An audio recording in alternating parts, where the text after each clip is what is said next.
Hello guys and welcome back to another video. Today I'm using my whiteboard instead of my PC to record this video because I needed more space. And I wanted to talk about something very important that sometimes we may take for granted when we study trigonometry for the first time, but it's something that we should dive into more details because it is something very important. What I'm talking about is the tangent of an angle. We know that the tangent of an angle, for example, the tangent of this angle theta equals to the sine of theta divided by the cosine of theta, and this is by definition. But when we look at the goniometric circle, the unit circle, we see that the tangent of theta is this segment here. Basically, we draw this vertical line here, the point 1, 0. This is the point 1, 0. And basically, if we take this radius and, kind of intersect the radius with this line, we get this vertical segment that is the tangent of theta. Obviously, this vertical line here is the sine of theta, and this segment here is the cosine of theta. But why is this the case? I mean, why this segment here is tangent of theta? Why is this segment here sine of theta divided by cosine of theta? This is what I wanted to talk about in this video. So, let's start. Okay guys, we're ready. How do we start? Well, firstly, notice that this segment here, if we call all this radius, this big radius, that is not technically the radius of our unit circle, is an extended radius. So all this segment here, we call it, for example, r. We know that the tangent of theta equals to r times sine of theta.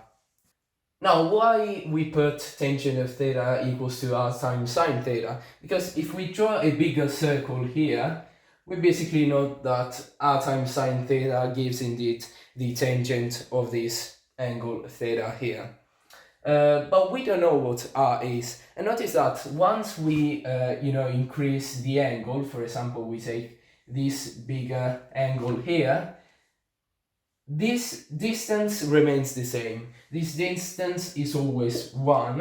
It is the radius of the inner circle, the unit circle, whereas this distance here increases. So basically r is the radius of the unit circle, that is 1 plus another number that we need to find out.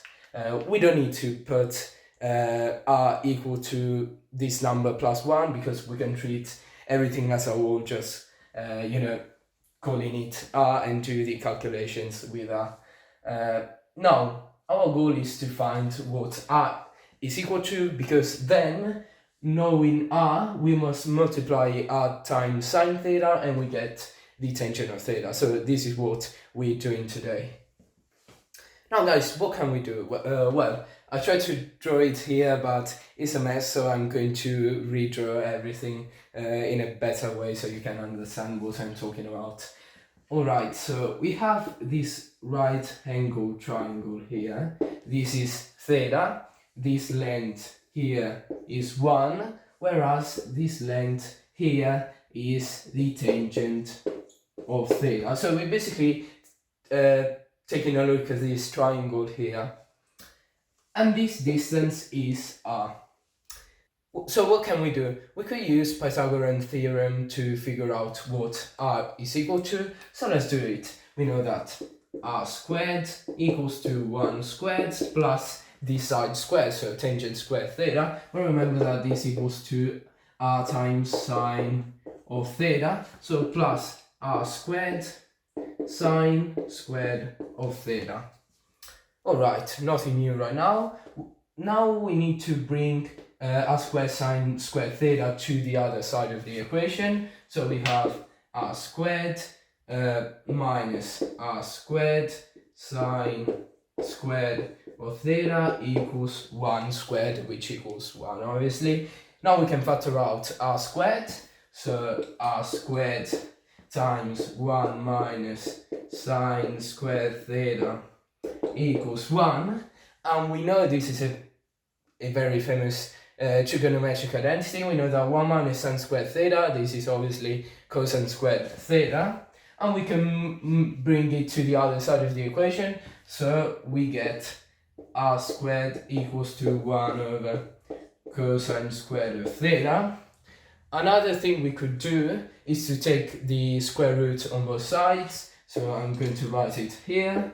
R equals to 1 over cosine of theta.